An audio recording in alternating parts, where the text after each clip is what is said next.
Trên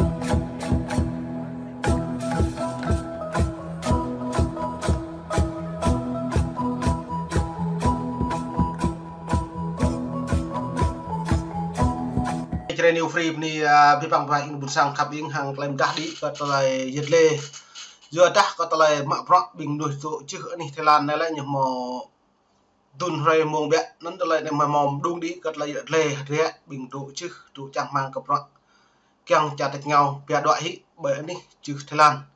vừa đắt chặt Thái Lan này lại mệt vả ta bố lại mong nục đường đi từ chả cứ này lại bộ màu tụ chùm bình núi thì nàn ô vừa nhầm một bần cưng từ lần chặt công chỉ nó là chuyện này lại tôi trim chả tạch nhau lên bol mạo pro kèm phe đội hí bình nuôi tổ này chứ Thái Lan chẳng chạy tục lên nạp ra này nó là chuyện đang tôi cho sai này lúc nuôi lại rồi đà ô đà bộ mạo pro đà lại bút rằng kèm phe lại pi hết à nó từ này mày mò bẹo về video hàng lại dịch lệ về pít bang nạp buồn sàng đá làm tu ăn lệ đồng nằm rung rặng ôm bằng chuyện từ này cái nàng là pít bang pro rằng bùi đây ô đang mạo pro kẹo từng lại pian kể cả hội đồng bảo an liên quốc dưới đó này lại tùy kia lại tùy trắng lại đứng như sầm màu lên lát đó mở này lại tập nạp lại như po như bắt lệ lại nhiều chụp bắt cái đấy bởi anh đi lần chặt Hà Lan đấy chẳng pian nữa chặt nhau đừng dưới ta bôi như bạn lại lùng lẳng luôn nuôi ta bông màu mua nhũ lại tiếp là làm và tôi đã bảo mày rồi về luôn mà thôn tổ bò xa thôn tổ bò ba dòng đời là độ anh đi chặt Campuchia nhưng bạn đoạn lại xong clip á anh ấy lần trả Việt Nam tập bố lần trả tập người đấy bạn một lại tập năng mà dự mà tôi đáng cộng sản Việt Nam những bọn hạt ấy tôi bị đồ bật lại anh ấy Campuchia bụng một trận nổ ra này tôi có po nên tôi lòn bướp nếu cự lên đừng bình dòng từ được liệu một Campuchia tập năng cự lên được cự đừng nó này lu mà mệt vãi dòng từ là độ đỉnh là càng cực lại lên từng lu mà mệt vào là đặc lệ lại đã mỡ hình doan lệ pre prat lệ có độc nạ đang có sản pre lệ 150 triệu lệ đã lệ lại liền tị bỏ nó rất là ngốt từ nhôm một vả nó hạt đấy là người Việt tị nạn ở Thái Lan này lại đoạn này hy vọng khi Mỹ mở lại chương trình định cư ở gọi nhiều này lại nhiều bắc ca lệ xong về công khóc lại hà này lại răng ca với sắc nhận ô xăm mang một pol mạ prọ lại Mỹ tụ ôm biết bình pol mạ prọ càng phe đoạn hị bình nuôi chữ Thái Lan vừa đã lại đang tụ chua rồi kẹo mạng lên lung ta lại tài sản nên mong này mày phải xem lăng bịa lấy video bật lon màn hình bật lon em bà xem lăng lấy dần rất lề mời mạng mong lấy hình BBC News hàng lấy lên này. Mỹ mở lại chương trình tái định cư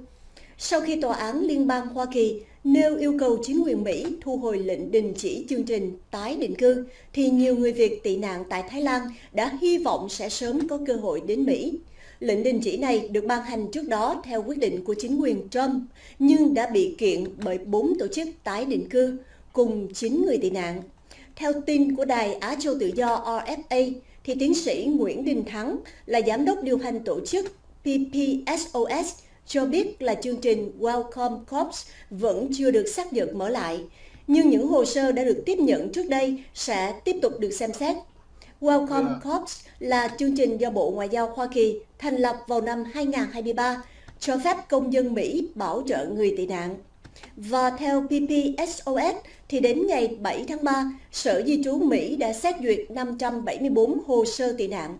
Trong đó thì 478 hồ sơ với 673 người được chấp thuận. Đồng thời 160 hồ sơ phụ thuộc cũng được xem xét, với 116 trường hợp được chấp thuận. Chính phủ Mỹ đã chỉ đạo tổ chức di cư quốc tế, gọi tắt là IOM, tiếp tục chương trình tái định cư cho những người đã được duyệt lệnh trước lệnh đình chỉ. Một phụ nữ ED tị nạn tại Thái Lan từ năm 2015 đã chia sẻ niềm vui khi biết chương trình có thể tiếp tục. Gia đình tôi ở đây hơn 10 năm, nghe tin này ai cũng hớn hở, lại có hy vọng mới. Trong khi đó thì cựu tù nhân chính trị Đoàn Huy Chương vẫn lo lắng. Ở Thái Lan có hơn 2.000 người tị nạn, không biết có giải quyết hết được không. Dù đây là tín hiệu tích cực, thì PPSOS cảnh báo tiến trình tái định cư sẽ chậm do thiếu nhân sự và ngân sách chỉ duy trì cho đến tháng 9 năm 2025.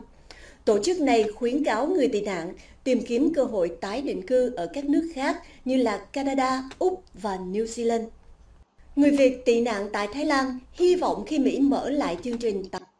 nó này boleh ke pipang pro hadria kata lain nilai rang bomom jih tui hang dang kong san chụp cháu boleh dang kong san đâm bre đâm tít có mày đang đi nhu yom thư yom thư kêu gọi người tị nạn ở Thái Lan để như này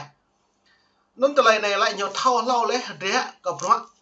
nhiều bộ lau để chụp đoạn pipang núi vừa đã lại pol mà pro buồn cúng chặt ngào đang buồn lười đây ô bình núi tụ lệch nặng do nó lại này lại đang càng bia đoạn hi nó như lợi dụng mùng này dòng thư do đã hạ buồn sao ta bộ như lệ những dòng thư về quạt lệ bạn đi lần chân Việt Nam nhiều càng có rap hi lại tiếp lên tập prai hi mang lấy nông doài đi gà bộ nó được đặt lên dòng tên mệt việc không được lại là đã độ này chỉ Thái Lan mức phép đáng cộng sản Việt Nam lợi dụng mùng này là map này mùng tốt hơn cơ hội bọc lệ định cư này tôi rung hết đập năng độ đinh hết bộ màu lấy tươi lấy là cần bộ màu lấy nào cho nó nhau bình export lệ mông non như gì lấy tiếp đi từ đây buộc lấy pin của mình đúng để buộc lại lời này lại chỉ là bọc lấy sao ra đấng bình bọc lấy tươm bằng duyệt tụ lại mạ mông lầu đi lấy đồng đây biệt đội bi với bình nuôi màu tua po cọm nuôi này tua po cọm nuôi này hiếm bạn nuôi non rằng thì mạ từ bước bình non lại có thể là PN Canada hoặc New Zealand Phần Lan lưu chạm còn kèm đồ chung đến tầm một làm ác tôi chẳng mang dần bia hy vọng còn là đây mình vả còn là được nàng phi bằng không là nàng ta nằm mức cả đáng cộng sản Việt Nam vừa đáng cộng sản Việt Nam là nhiều ấy chặt tập bộ bây giờ nhú thầu như cái tập bộ ta có mình nhú tụi lần cha ta như khắp cái ta như một khắp cái ta ôn là tình mình vả đến đây như khắp cái ta cất lại dòng tiền là nó đợi cha thằng này như khắp cái ta đi như pre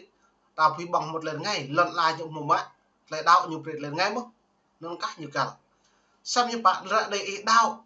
nhiều tự mạng là đạo mức nó quê là đạo mức nó chồng phiên yêu là đạo nó cự là đạo vì nên ngạ mà như nó mạng yêu anh ngạ mà như dọc pha rừng cái bồi như nó cự yêu cỡ pha rừng với đi đây ta liền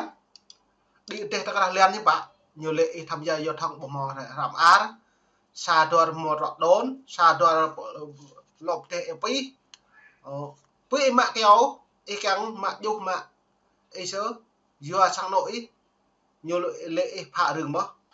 lên non nhất là buồn sang ta là một để tiếp ô vừa đám nuôi buồn sang đây gà đã tiếp mang lấy quý bông tọ quý trồng cha lệp làm tê nhạ tỏ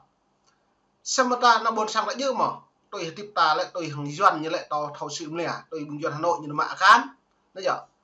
đã hạn tính Hà Nam thì là như mạ cán như sĩ cán đại sĩ Hà cả Bình Thuận bữa nào buồn sang ta mong mà nào buồn sang thầu nó ô nào buồn sang ta thầu có lòng ngã mà đôi tuy nhiên nó mạ hay mà đã nó mạ hay lòn đấy mất một lần tìm giờ nó đã đoạn một vả nó mày break ấy bộ sau video bề lòn này lại anh break thầu bây giờ là đại đồ Thái này với bị cả bộ đồ Thái ở đồ Việt Nam break thầu không răng nằm mức lấy phép đáng cộng sản Việt Nam lợi dụng để giờ mà nút đơm đi dòng tây miệt việc không tuần ta lại dày lù lại xong ra đây hiếm bạn là nút đây dọn nhỏ buổi thầy buổi 4.0 4.5 này lại cười lại màu lại ngay tại bộ này hiếm bạn là tạo được lốt lông như mình vả từ đạt hội đã nạp ra đây đặt nạp này từ đạt hội gì nạp buồn sang là gì lù này họ cất đại màu đồng nó nên mùng này ít không có bình thường một hai bây giờ thầu ghi rồi lên trong trang mang lên mùng niệm nạp ra phía đoạn phi phạm với bình thường bạn này lần trang Việt Nam bây giờ răng về đoạn ấy mong lời so sát nó có đáng cộng sản Việt Nam nhung plư đi hiếm bạn nạp buồn sang nhung plư đang đây thằng mốt như lấy hiếm bạn việc nhảy lương cao như cái sĩ bờ cầm chia tập năng nó mạng pro bạn đi rập sút tập năng nó mạng pro đi Bình Dương, Đồng Nai, Đồng Tháp, Sài Gòn lũ này một con đường nhiều sĩ nào buồn sang tập năng sĩ mua tập năng thuê mua tập năng lui sang lên tầng lần là ở phía mạng cho nên ta ngót với bạn vậy nên mùng này chơi new free ni bị bằng và thư lại xem lăng pre một là chẳng mang lại tiếp ấy nằm của mình ô cái nàng pre cái rằng một món ipo cái nàng ipo không rõ cái ipo ngại nên chơi new free ni ta bạn ấy thằng bảo lại xem lăng một món được mình luôn đi lời này ni bị bằng